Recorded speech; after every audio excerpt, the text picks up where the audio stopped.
નમસ્તે દર્શક મિત્રો, મારું ભાવેણા ચેનલમાં આપનું હાર્દિક સ્વાગત છે. આજરોજ સિહોર શહેર ખાતે આવેલ સિહોર નગરપાલિકા તંત્રની કચેરીએ વોર્ડ નંબર 8ના વિવિધ પ્રશ્નો બાબતે સિહોર શહેર કોંગ્રેસ પક્ષના પ્રમુખ કે ગોહિલ, સુરેશભાઈ ચૌહાણ, ઈશ્વરભાઈ નમસા, લલિતભાઈ ચૌહાણ, જયદીપભાઈ વાઘેલા, ડીપી આંચલ તેમજ દેવી પૂજક સમાજના આગેવાનો અને જાગૃત યુવાનો ઉપસ્થિત રહ્યા છે અને રામધૂન બોલાવી રહ્યા છે. સાથે ધારણા શરૂ છે ત્યારે શહેરના કોંગ્રેસ આગેવાનો, હોદ્દેદારો સહિત ઉપસ્થિત રહ્યા છે. અહેવાલ કિરણભાઈ ચૌહાણ, ભાવનગર.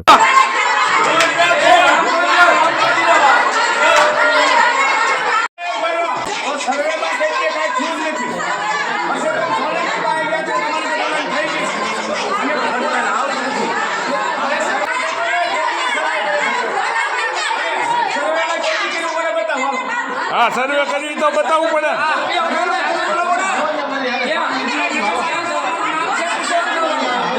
પ્રમુખને લેતા આવો. હા, સિહોર નગરપાલિકા કેશવનગરમાં પાણી અને ગટરનો પ્રશ્ન એવો છે કે આજે 25 વર્ષ ઉપર નગરપાલિકામાં રજૂઆત કરવા છતાં 12 વર્ષથી લઈને 22-25 વર્ષની દીકરીઓ જાહેરમાં શૌચાલયમાં જાય એ શરમજનક બાબત છે અને સિહોર નગરપાલિકા ધ્યાનમાં લેતું નથી. હા હા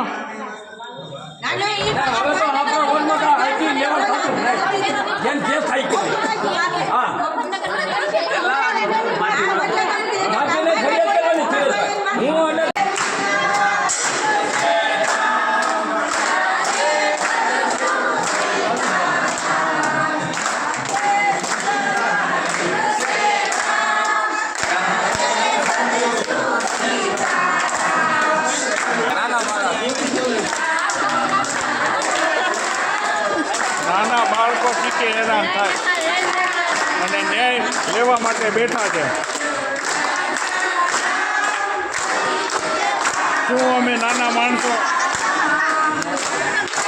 છીએ તો અમને ન્યાય નહીં આપવાનો, અમને સુવિધા નહીં આપવાની? 25-30 વર્ષથી અમે રહેવી છીએ. ગટર, પાણી અને લાઇટ આ ત્રણેય વસ્તુ આપવો માનવનો પહેલો અધિકાર છે. એટલે નગરપાલિકાને દેવી જોઈએ અને નગરપાલિકાના પ્રમુખ ઓફિસના તાળો મારી અને ઘરે વયા ગયા અને અમે નક્કી કર્યું છે કે અમારે અહીંથી જવાનું નથી. અમને ન્યાય નહીં મળે ત્યાં સુધી અહીંથી હલવાનું નથી. સિહોર નગરપાલિકા છોડવાની નથી.